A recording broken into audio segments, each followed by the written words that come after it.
I'm very happy to introduce you to two members of our advisory board, Bill Robinson and Diane Randolph.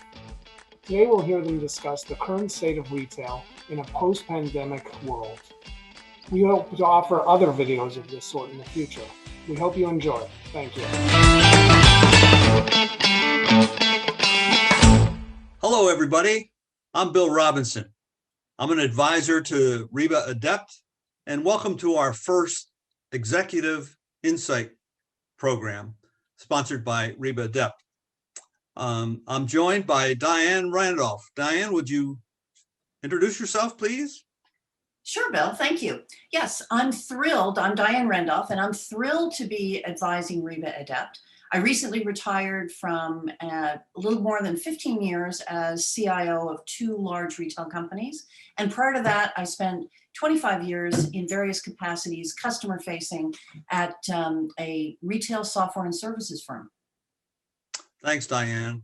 And Diane and I have been studious observers of the retail industry for a long time. In my case, it's actually 55 years. And Diane is getting close to 40, I would imagine. Mm-hmm. So hopefully we know something. Anyway, one thing I do know is that retailing is changing like I've never seen it before, especially with the COVID going on. So Diane, as you view it, what are the forces that are causing this change? Sure. Well, COVID forced a big shift in behaviors, but customers found that some of those elements driven out of necessity are things that they actually like. So some examples of that are a huge shift to online penetration. So for many people, it was their first time being an omni-channel shopper and engaging with the brands that they loved in a digital way. So not only did they become comfortable with buying online, but they also became hungry for those digital experiences that they found brought them convenience that they had never seen before. So some of those behaviors, even when the pandemic is over, people will stick to because they really found it brought them value. How about the economics of the situation? So number one, the shift to online has really driven a tremendous amount of margin pressure because those e-commerce sales come at a much higher cost to serve. And controlling that, managing that is really challenging and has, not really, the retailers have not had the kind of tools and data available to them to really manage that. And they've been doing the best they can. At the same time, there's also a much greater scrutiny and desire to have stricter cost controls. So margins on one side and then, cost and expense on the other are really creating a true challenge. Well, Diane, you've had lots of experience as a CIO in this environment. What are CIOs faced with in order to keep pace with what's going on all around them and to help their companies be competitive? Well, I think they're seeing pressure from two different sides of the spectrum. One is that the pandemic taught them that in some cases, one or more of their core legacy enterprise solutions was not adaptable to be able to respond to some of the needs of the consumer in this world. So they are going to need to be, refreshed and upgraded. And that means a large, significant transformation project. Often when that happens, that really becomes the prime focus of the organization because it's so all-consuming, both from a budgetary perspective as well as a total company resource perspective.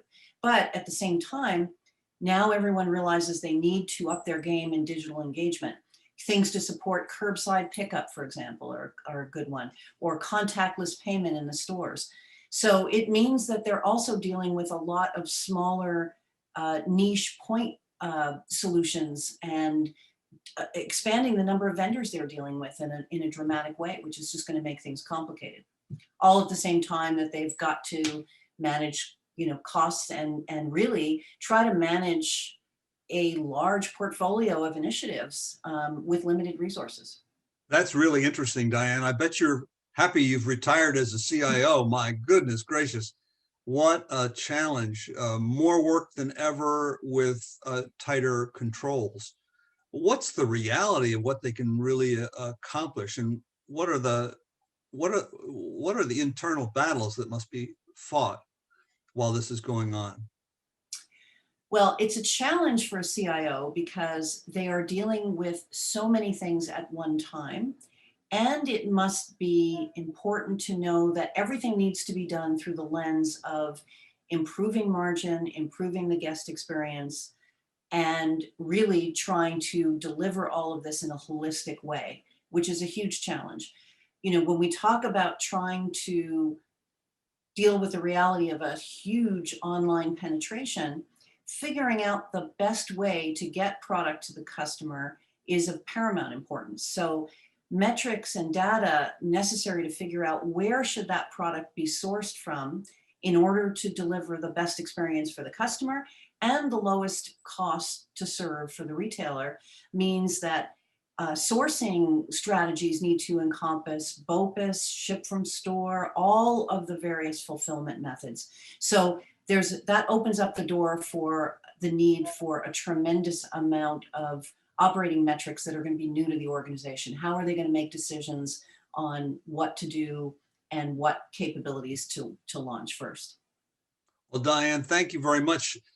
We only have a short time. These executive insight sessions are designed to be short, but you've outlined several things that we'll pursue in further conversations.